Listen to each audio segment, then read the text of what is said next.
Hey everyone, it's Joe Waxman, and I'm back with another video. Today, I want to talk about the 11th sign, Aquarius. It is number 11, prime number. It is fixed air, ruled by Saturn and Uranus, and it is the third and final air sign. So let's see here. 11 is a unique number. It's the highest of the prime numbers. If we think about all the prime numbers in the zodiac, I don't know if you include 1, which is Aries, maybe not, but 2, definition of a prime number is divisible by itself in 1, so that would include 1, I guess, or maybe not, I don't know, depends, technicality. Number 2, Taurus. Number 3, Gemini. Number 5, Leo. Number 7, Libra, and number 11, Aquarius. And so we have all three air signs are prime numbers. Then we have, if you're including Aries, then 2 fire signs, Leo and Aries. Sagittarius doesn't count because it's number 9.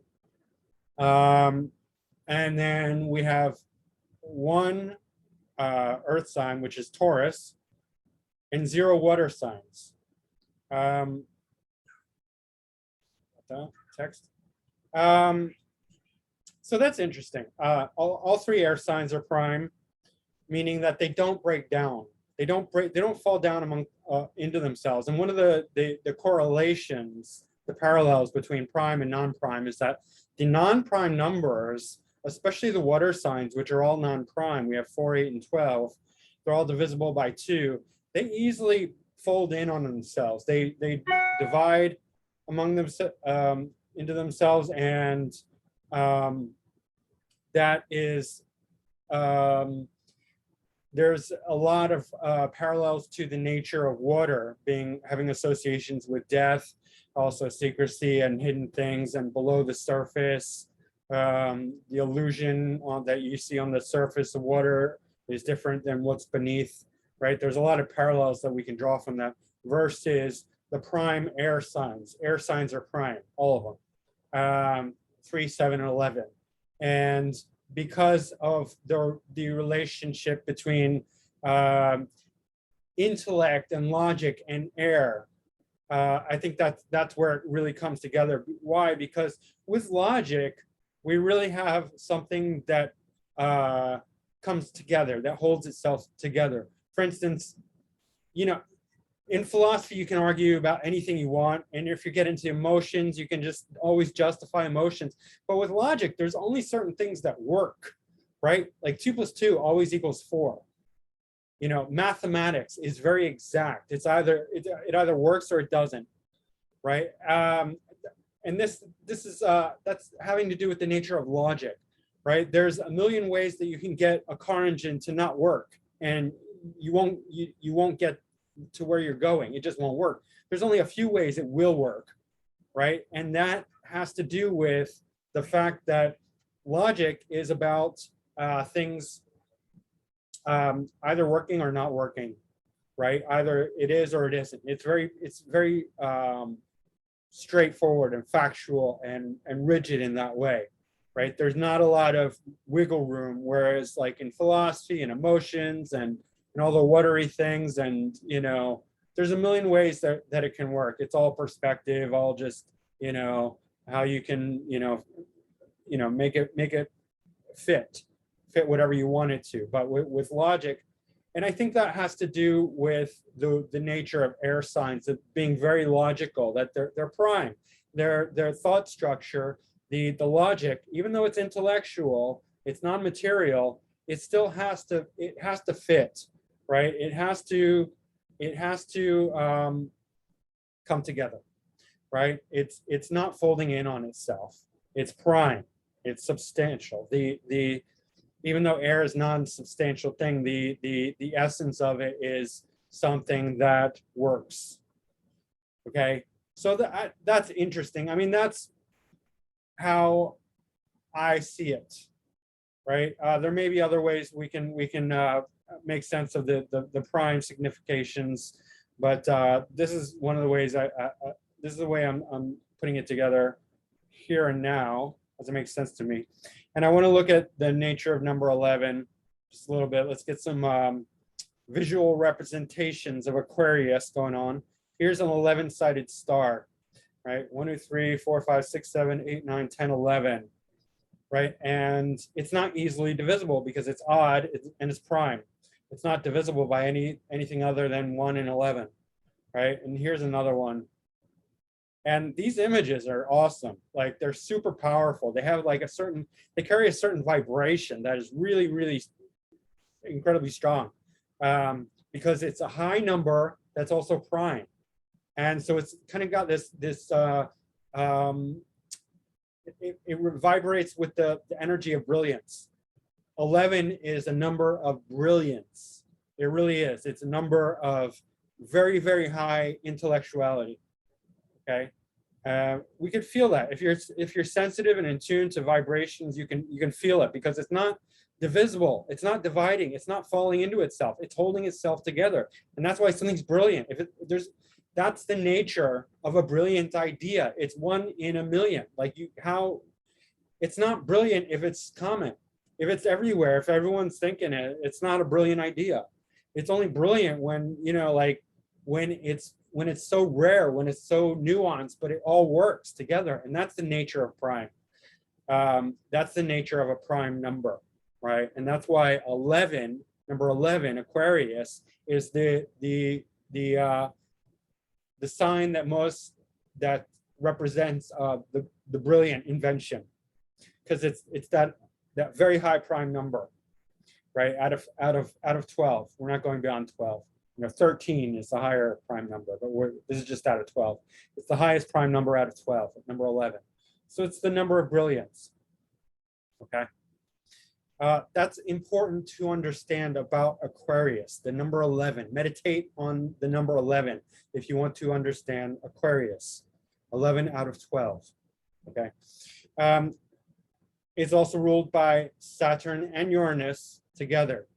And I'll explain more about this later, but this is the higher evolution of the nature of Saturn. Capricorn represents the lower evolution of Saturn. Aquarius is the higher evolution of Saturn, and coupled with Uranus, they both together creating the energy of Aquarius. And we'll get more into that. This is just we're just building the foundations here. And it's the third and final air sign, meaning it's the highest up. It's the most evolved air sign. And that doesn't mean better. And it doesn't mean people with high concentrations of Aquarian energy are necessarily more evolved than any other sign that's lower. It doesn't work that way. Some of the most, every morning I read a celebrity chart, and I sometimes I do like spiritual like teachers and gurus and things like that. They're not all like Pisces and Aquarius placements. It does not work that way. So just like, let's get that off the table. This is just an archetype. It's just a paradigm that can equal a certain potential, right? And we're not talking about individuals. You can have all different, placements in an individual, like Aries. You can have an Aries sun and it can be a completely enlightened person. So there's no necessarily a correlation between somebody having a lot of Aquarius or Pisces and being more evolved than other people. It does not work that way. Okay, so let's just get that out of the way. At the same time, there is something about the archetype and the potential of these signs that is potentially, in the archetypal way, more evolved than the lower numbers. But it's nuanced. It's, like I said, it's not having to do with the individuals. We're just talking about the archetypes. It's the water bearer. The symbol of Aquarius is the water bearer. That's significant. Why? What people often think, like, oh, Aquarius is a water sign, like when they don't know anything about astrology. They think aqua, Aquarius, water bearer, right? Really what this is about is having to do with the nature of fixed air. What is fixed air? What is that? Well, it's stagnant air. It's air that's not moving.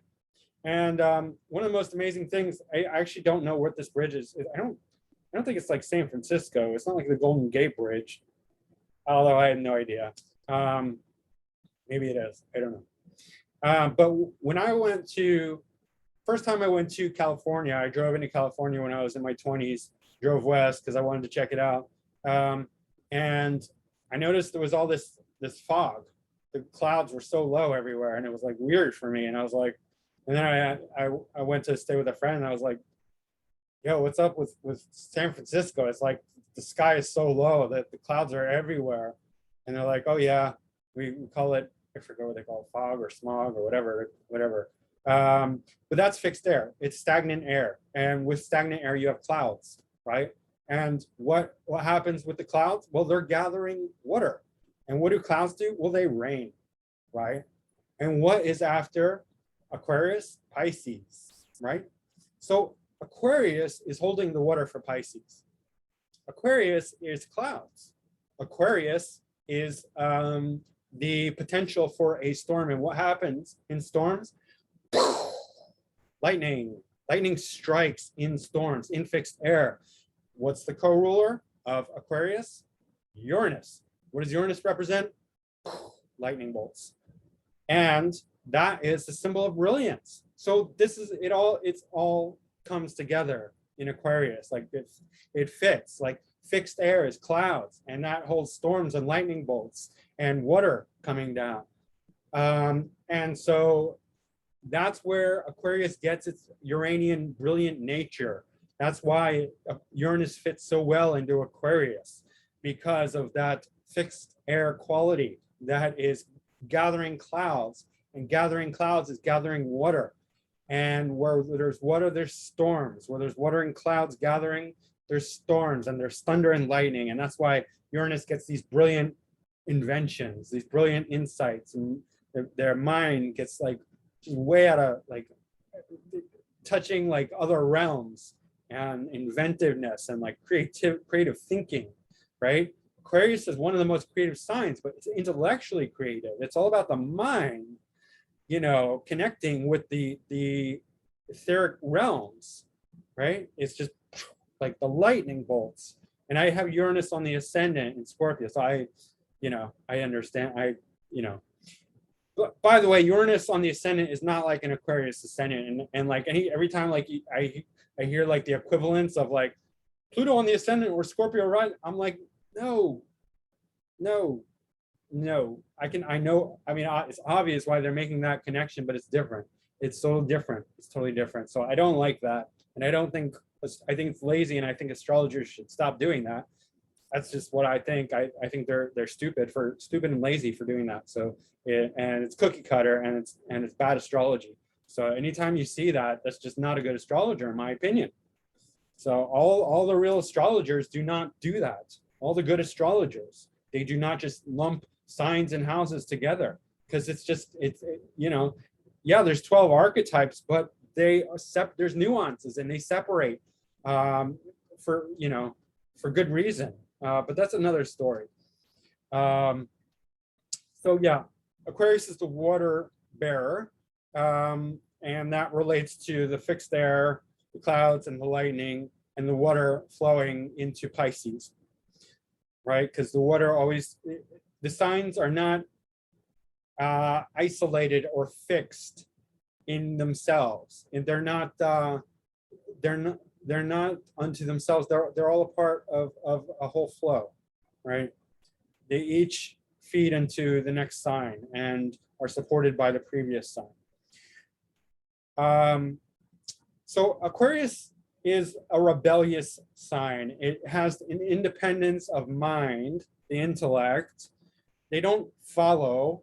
There's a very strong need to not reference the past or the future or space or time or other influences. They're not referencing anything. They're drawing from the inspiration of this present moment, right? They're being here and now, because it's the sign of knowledge and awareness. I don't want to say enlightenment, but it's the potential for enlightenment. And there's a certain quality of enlightenment with Aquarius, because, well, one of the things is that Uranus, its co-ruler, is the Great Awakener.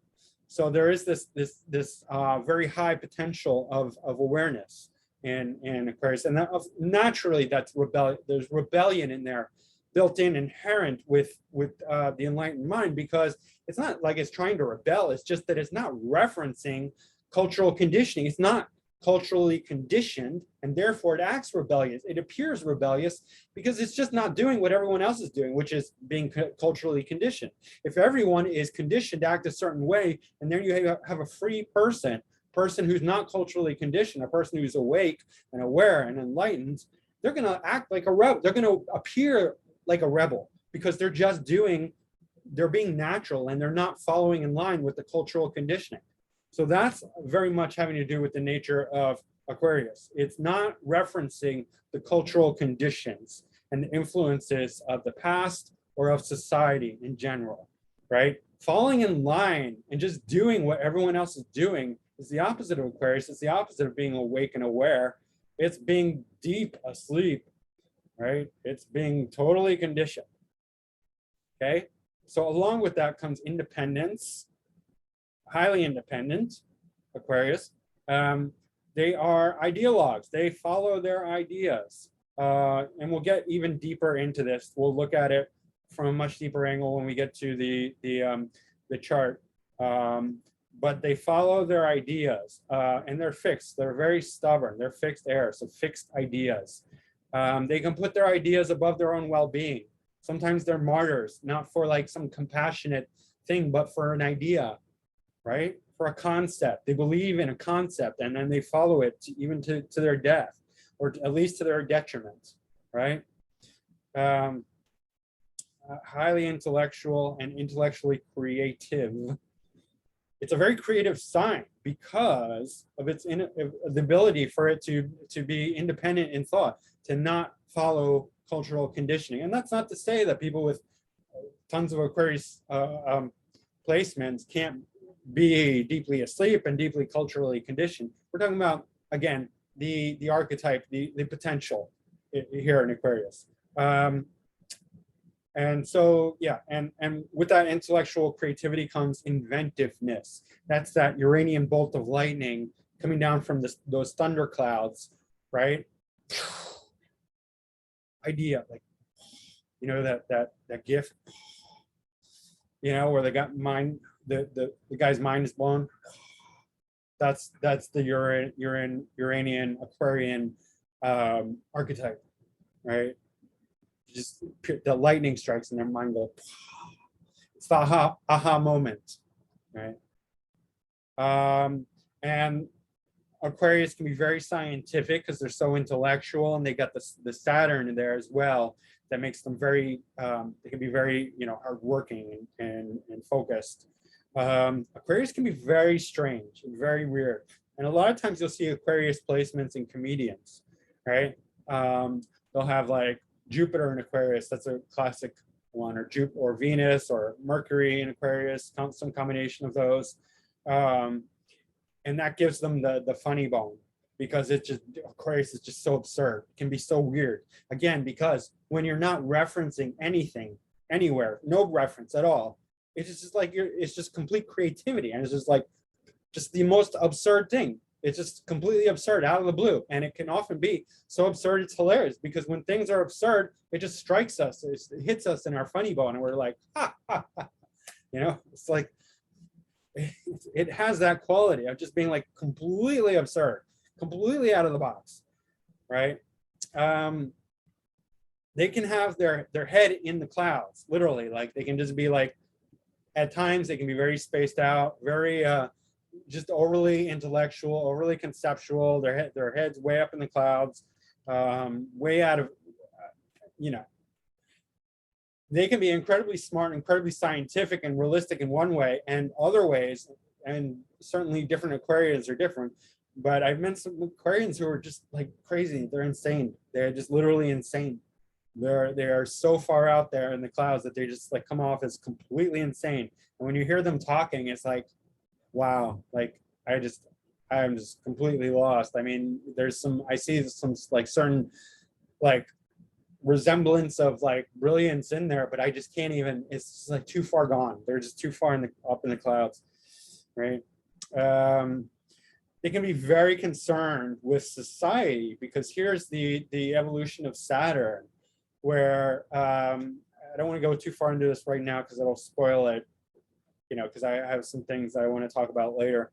But they're very concerned with society. They're very, Aquarius is the sign of the utopian or dystopian civilization, it depending on their orientation, where they get more dark and controlling or more light and enlightened and, you know, wanting the evolution of everyone. The what an Aquarian, you know, the high ideal of Aquarius is to have the utopian society where everyone is completely unique, individual, and awake, right? Awake and aware and full of knowledge, right? A society full of individuals, full of equality, and everyone is just so awake and aware and enlightened and individual and just being their own unique self, and everyone is getting along, everyone is, you know, contributing to the welfare of everyone else, right? That can devolve into like socialism, right, or communism, like that has an Aquarian quality to it, but that's more on the dystopian side of things. That is not an awake Aquarian ideal. Socialism, communism, Marxism, that is the dystopian Aquarian quality that we can sometimes see, and it's not good. All right, that's the very low end of Aquarius. There's a much higher, much more evolved potential for Aquarius. So they can be very concerned with society, very concerned with the welfare of others. They have great social awareness, and by social, I don't mean like social, let's hang out with friends, although they love their friends. Social in the sense of society, right? The social awareness, social consciousness, that's very important to them. And of course, friends are very important to Aquarius. They love their friends. Aquarius will have very long friendships, and they're usually the ones who keep their friendships going, like over the years, like where others will just drop in, just be like, okay, you know, out of sight, out of mind. You know, Aquarius will be the one to pick up the phone and like call their friends like once a year, if nothing else, like, and just be like, hey buddy, how you doing? And they'll keep the friendship alive. Or if they don't call you up, even if you don't see them for like years and years, you see them again, and it's like, and they just want to be buddy. They're just like, hey man, like, remember all the good times we used to have? Like, you know, let's hang out, let's get it together, let's reminisce, pick up where we left off. Friends are really important to Aquarius. They love their friends. It's more important than romance, more important than sex, more important than anything for an Aquarius, basically. You know, that's social awareness, right? And along with that comes groups and networks and, you know, community. They can be very community oriented. The Aquarians can't be controlled. You can't control them because they're too independent minded and they're too damn stubborn. They have their own ideas about everything, and they're not going to listen. They're not going to care. They might, you know, hear you out, but they're not going to do what you think. Just they're going to do what they think. I mean, that's just the way it is. They're too stubborn. They're too independent minded, and they're too smart. They won't be controlled. And they want the freedom to pursue their own ideals. Again, this is just saying the same thing in a different way, but idealism, ideas, ideologies, they're very idealistic, and they need to pursue their ideas. And sometimes their ideas can be not be the most evolved, and their ideas can be contradictory, because sometimes their ideas can be controlling, right? Because there's that Saturn influence, there's that Saturn Uranus kind of opposition, and this is not the highest, again, this is not the highest evolution of Aquarius, but sometimes like an unevolved Aquarius can have ideas that are in themselves controlling of others, and that's, again, that dystopian permutation of the Aquarian archetype. And again, they can put ideas above their own well-being. Like, I've seen this so many times. Like, you just you just argue with an Aquarius about like taking care of themselves because they want to chase this idea that is putting their own lives in detriment. And in the long run, you're just like, this doesn't even help anyone, because you're just like, you're burning the candle at both ends. You're destroying your own health and well-being and livelihood for this short-term gain, because this is something that, you know, you think has to happen right at this moment, when it, you know, you're doing damage. It doesn't matter to the Aquarius. If they have this idea that this is what needs to happen, they will, you know, spend all their money, spend all their health, ruin everything, ruin their life, just to fulfill this promise of this ideal. It can be incredibly annoying, but they're so stubborn. There's no stopping them. And yeah, that's pretty much it.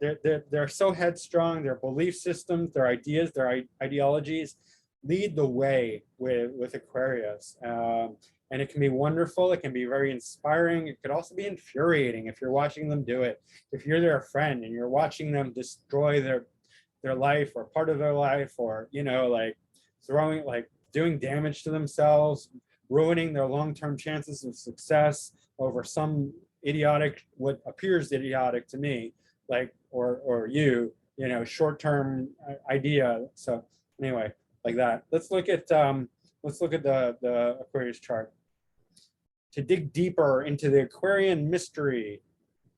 All right. So here we have, this is David Bowie's chart, but we're not looking at his planets. We're just looking at Aquarius Ascendant, on the Ascendant. And just, I always have to say this, but I'll say it here again. This is not just for Aquarius Ascendant. This is for all Aquarius placements, because for any Aquarius placement, second from the Aquarius planet will be Pisces. Third from it will be Aries. Fourth from it will be Taurus. 10th from it will be Scorpio. 7th from it will be Leo. So this is digging into the nature of every single Aquarius planet, whether it's Sun, Moon, Ascendant, Venus, Mercury, Mars, Jupiter, Saturn, Uranus, Pluto, Neptune. It doesn't matter. North Node, South Node, any asteroid.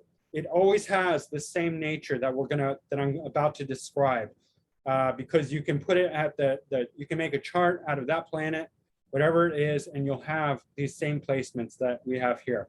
So this is talking about Aquarius nature as a whole, not just the Ascendant. Okay, so everything I said about Aquarius applies to the first house. The second house is in Pisces. So the second house significations are family and knowledge and wealth and assets and worth, self-worth, and what we value in life, and our speech. So their families can be distant, their families can be missing, they can be very detached from their families, because Pisces is a sign of loss, and where things go missing or are foreign. They can move far away to foreign lands from their family. They can have a very spiritual family. They can be very spiritual about their money. In other words, Aquarius can be incredibly generous with their things that they own. Like, they can give stuff away. I've seen Aquarius people just give stuff away, like way more than I would. I mean, I'm not that generous. I have Neptune in the second, actually, so I can be quite generous. Similar placement, but I mean, I've seen Aquarians being incredibly generous with their stuff, like just giving them tons of stuff away. It's ridiculous sometimes, but it's a spiritual quality. I mean, Pisces is the archetype of the high spirituality, right? So money can come and go with them. Their assets can come and go with them. They can be their knowledge, the foundations of their thinking can be very spiritual in quality. It can be very creative or awake and aware, because the second house is like the foundations of, it's foundational, right? It's the original house of Taurus. So like it's the foundational type stuff, their assets, their knowledge. So all that is very flowing with them. They can be incredibly generous with what they know, with their knowledge. It's just flowing. Pisces is a sign of like boundaries. It has no boundaries, so they can just go up to a stranger and start like sharing with them the most profound wisdom that they're capable of drumming up, because it's also speech. So they'll speak very like spiritually, right? So yeah, that is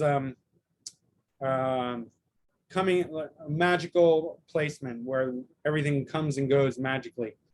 The third house in Aries, it's quite aggressive, quite action oriented. They can have foul mouths, Aquarius people. They can have mouths like truck drivers. They can be highly aggressive with their speech. And it's not because they want to fight, because they don't. It's just their natural expression can be very aggressive, very Martian oriented. They can fight with their siblings, with their neighbors, with their friends. They might like to do running and physical activity in like short duration, like sprinting and things like that, because Aries is very physically active. So this would not be endurance. This would not be like long distance running. They might like to sprint around the block or something like that. Yeah, they can have incredibly rough expression and very aggressive, cursing and just being very harsh. They can be so indulgent at home. I don't know if you've ever noticed this about Aquarius. They can be the type to sleep half the day, like easily. It just become like a regular routine for them. They'll just like spend half the day in bed and just being completely lazy at home. When they're in their own domain, they're Taurus. They are sensual. They want a comfy home. They can just be like, living it up in all the sensorial luxury comforts at home. They just soak that in. They can just be like these kings and queens. Well, Taurus is not a king or queen, but it has that the height of materiality. They just want the most comfortable, luxurious home, and they're lazy and slow as can be at home. They just have that quality. They're just like, they don't give a fuck. Just leave me alone. Let me sleep. Let me eat. Like, they don't care. Their fifth house is in Gemini. They're like kids with their kids. They love playing with their kids. They're not going to be very mature. They're not going to have this parental authoritarian thing with their kids. They can be great with kids because Gemini is such a playful sign, so they can really play with kids. And in general, they love to play games. Gemini is an incredibly fun sign. Fifth house is creative, fun and games, sports. They love to argue like as a sport. They love to verbal combat, not necessarily fighting because that's more sixth house, but just like verbal games, argumentation. As long as it's fun and lighthearted, yeah, they will do it. So they can. What else? They're very smart in their education. Like the fifth house is also education. So they can be very intelligent with learning, with basic education. Incredible students. Gemini is the sign of student. Fifth house deals with general education. So yeah, very, very smart in the fifth house and very creative and skills of the hands. So like, anything with, musical instruments or drawing or things like that, where they have to use their skills of the hands or express. It's a very good combination for creativity and arts and expression. Sixth house is in Cancer. They're very sensitive when it comes to actually like real fighting. If it's play fighting, that's fine. If they're just having fun, arguing, debating, they love debating, that's great. But when it comes to like really fighting, this is where they're sensitive, and they don't like to appear sensitive because Aquarius does not like to appear emotional, right? They don't want to go there. So they're going to avoid real fights. They're just going to detach. They're going to separate. They're going to be independent. They're going to walk away. They're not going to want to expose themselves, their really sensitive part, to that fight, because underneath all that cold, cool aloofness and detachment, they're very sensitive. And if you've ever been intimate with an Aquarius, you can see this. You can really hurt their feelings badly if you know how to. I have because I'm a Scorpio Ascendant, and anyway, whatever. I've hurt, I can be hurt, pretty hurtful, and I've witnessed, the really sensitive side of Aquarius. It's pretty close to an Aquarius. Anyway, they're going to avoid that. But, in the daily mundane life, they can be great nurturers too. Like, they can be great cooks, great caretakers. I mean, if they're if they're very well nourished, if they feel very balanced and happy, they can be great caretakers, great, like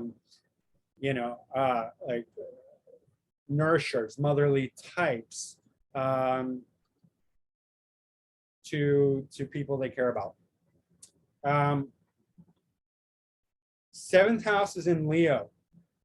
And so, like, often you hear Aquarius has a God complex. This is why. It's always in relationship to others. It's not on their own. It's not like they're not Leos when they're on their own. They're Aquarians. But when they're in relationship, that's where the Leo side comes out.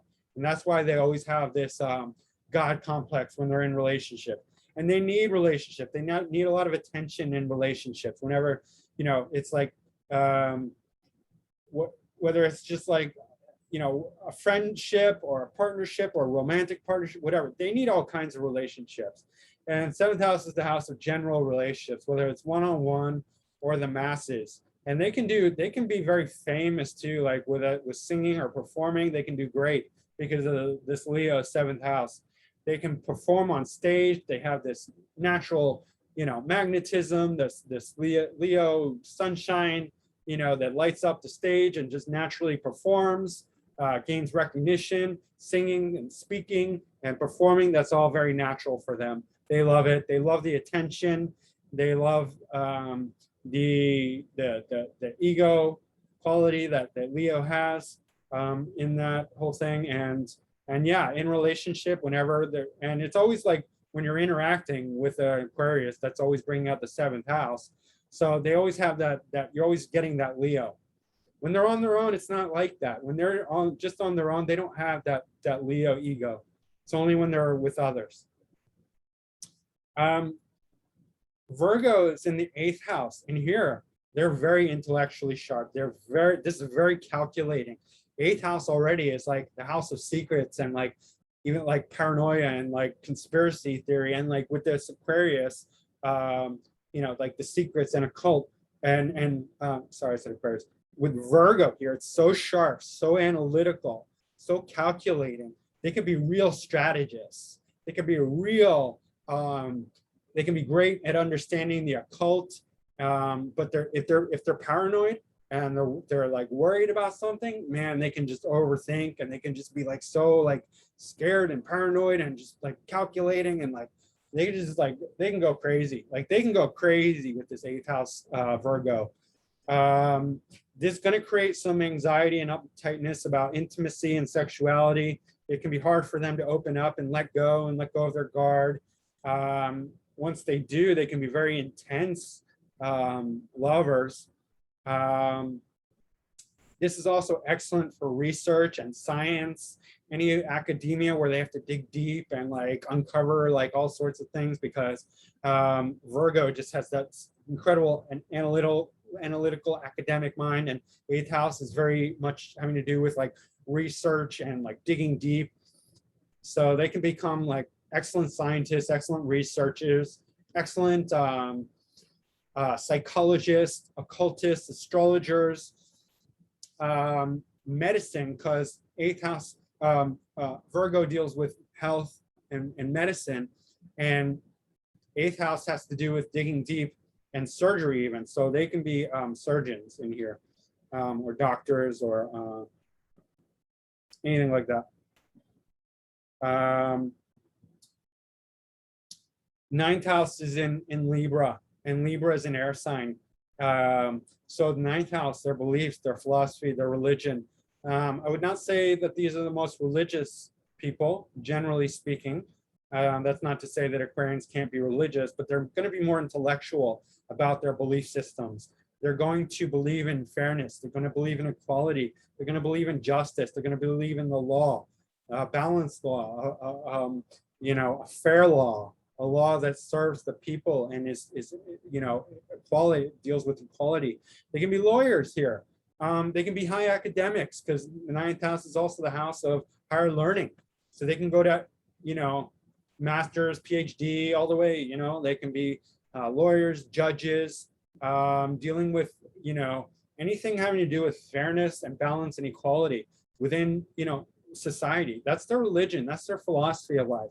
Balance and fairness towards everyone, right? That's the Libra. And that's why they lead with their intellect, their mind, because this is an air sign in the house of belief, their philosophy. They believe in their ideas. They believe in their intellect. They believe in their thoughts. They believe in their mind.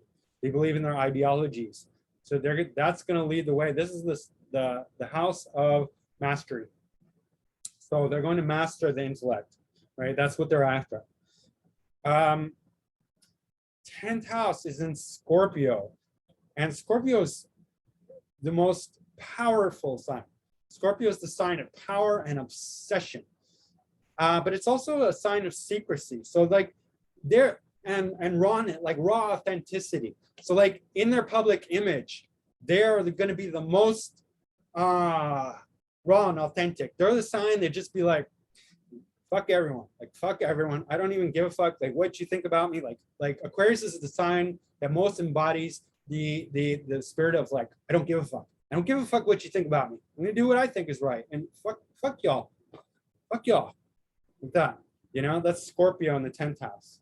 Like, and it's very different from Scorpio Ascendant, which has Leo in the 10th house. Scorpio Ascendant, by the way, Scorpios are in general, it's a sign of narcissism. It can be because they're always trying to push forward this Leo.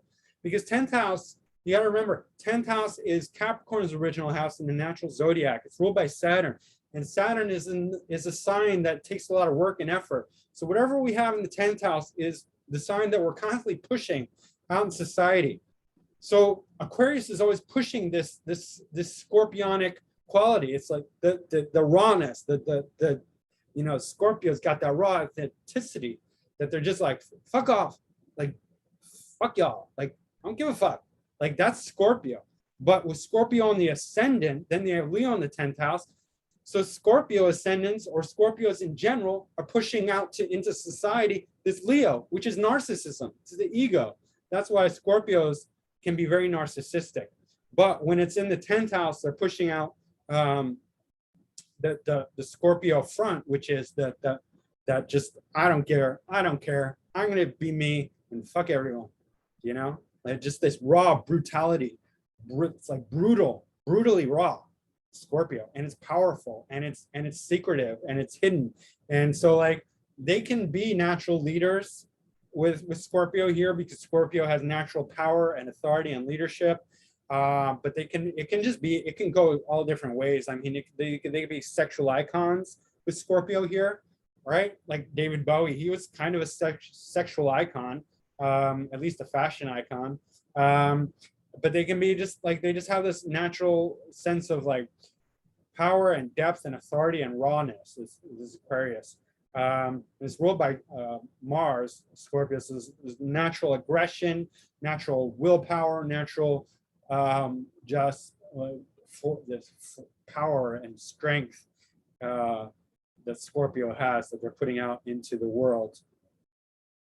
And it can apply to so many things. I mean, I don't think there's really any limitation with this position.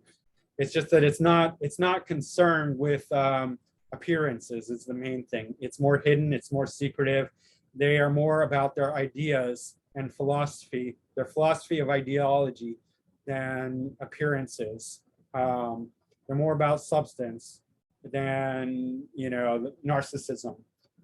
They're only narcissistic in relationship. They're not narcissistic in their public appearance. Their 11th house has Sagittarius, and Sagittarius ruled by Jupiter. Sagittarius is the sign of mastery. Remember, it's number 9. 9 breaks down to 3 and 3. That's 33. That's the sign of the master. Sagittarius is the sign of mastery, and here they're mastering their social. This is the original. This is Aquarius's house.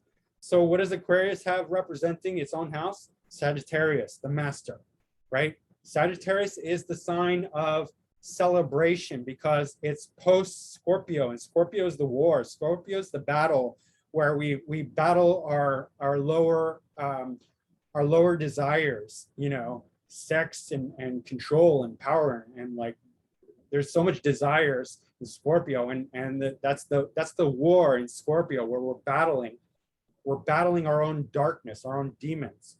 And in Sagittarius, we've conquered our demons. So that's why Sagittarius is a sign of the master, because it's conquered its own demons. So it's self-mastery, right? That's why it's 33. And 33 is the number of vertebrae. So that is symbolizing the rising of the Kundalini and the mastery and enlightenment. So Sagittarius in the 11th house is mastering the Aquarian ideals with belief system, Jupiter. So here they're believing in the high ideals of groups and networks and social equality.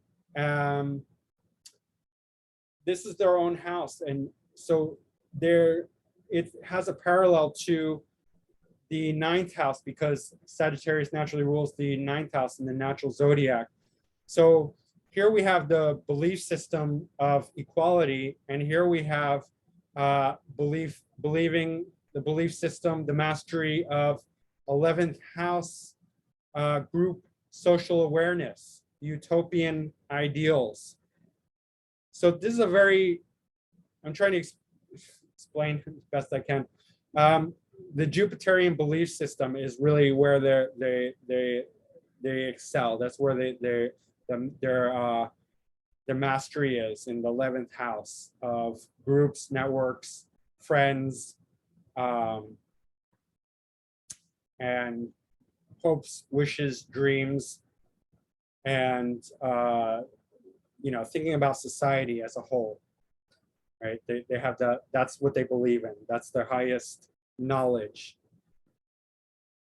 Okay, Capricorn in the 12th house is unique because both the 12th house and the 1st house are ruled by Saturn. The 1st house is Saturn and Uranus. The 12th house is Saturn alone. But the 1st house is the higher evolution of Saturn. And the 12th house is the 12th house is where things go missing. The 12th house is the house of loss. It's the house of the subconscious. And so what's happening is that where Capricorn was, its highest ambition is material success. And ultimately to realize the Jupiterian wisdom, which was in the 12th house. That's their hidden motivation. Here, the underlying what they've already accomplished, it's post Capricorn. So the ambition of material success has already been surpassed in Aquarius. So this is the evolution of that Saturn, where they've already achieved that material success in Aquarius, at least on a soul level. And so now they're thinking about society. It's no longer about climbing to the top of the material ladder, no longer about becoming the CEO, becoming that corporate executive, becoming, you know, materially wealthy and stable and gaining all that recognition, right? Because Scorpio doesn't give a fuck about that. This is Saturn's house. And Scorpio is like, fuck that. I'm just going, we're going deep. We're going into something far more authentic. You know, we're going for, we're believing in equality and we're believing in society's fairness and balance, and we're putting our ideals up on high, you know, our Jupiterian wisdom of into the groups and you know, equality for all and utopian civilization. And we're not going for the materialism. We're not going for the CEOs and the corporate executives and the wealth and the fame and the notoriety, right? That's what's happening here. But still, Saturn is having a it's having both subconscious and conscious influence, because Saturn is still here in the 12th house. Capricorn is still here in the 12th house. So they are very motivated, but it's in a different way. Capricorn's becoming spiritualized because 12th house is a house of spirituality. So it's taking on a much different tone. They're still very motivated. Aquarians really fight for their ideals. They fight for what they believe in.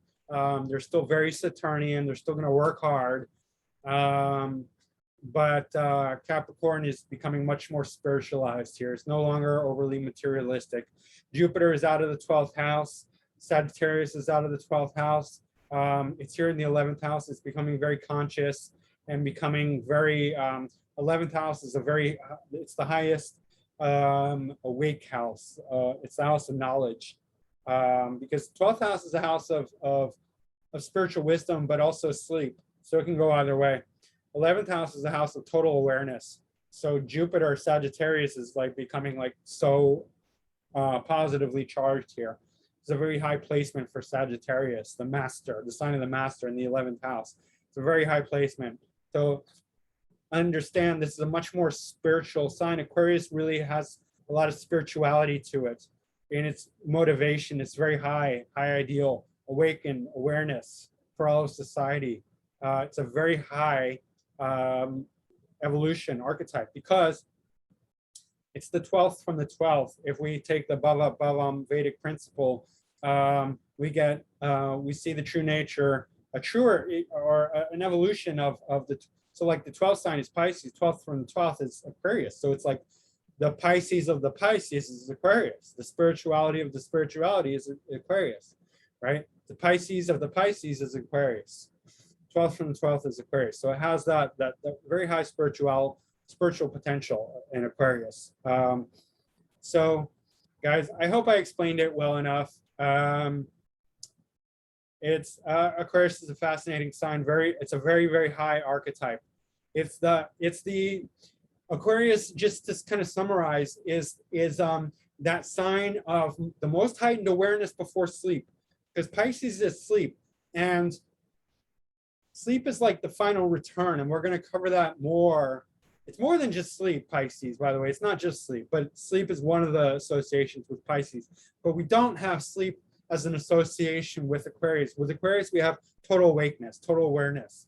It's that light bulb moment. It's the light bulb going off. It's the awake. It's the Satori. Aquarius is the sign of Satori, the Satori moment, right? It's the awakening Aquarius. That's the Sagittarius in the 11th house, right? That's the sign of the master in the house of awakening, right? The sign of wisdom in the house of awakening. Okay. Awesome. Incredible sign. Meditate on these shapes, on the number 11, to really understand Aquarius. It's incredible. It's beautiful. This star. This is my favorite star, by the way. Just look at it.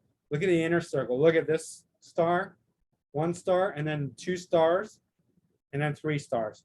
Do you see the 3 stars? Here's the first star, first inner star. Here's the second star that this shape makes, and here's the 3rd star. So it's really something that it makes 3 stars. I don't know if they all do that. I haven't been paying that much attention, I guess. But this would be an awesome tattoo if somebody wants a cool idea for a tattoo. Yeah. So that's Aquarius. I love it.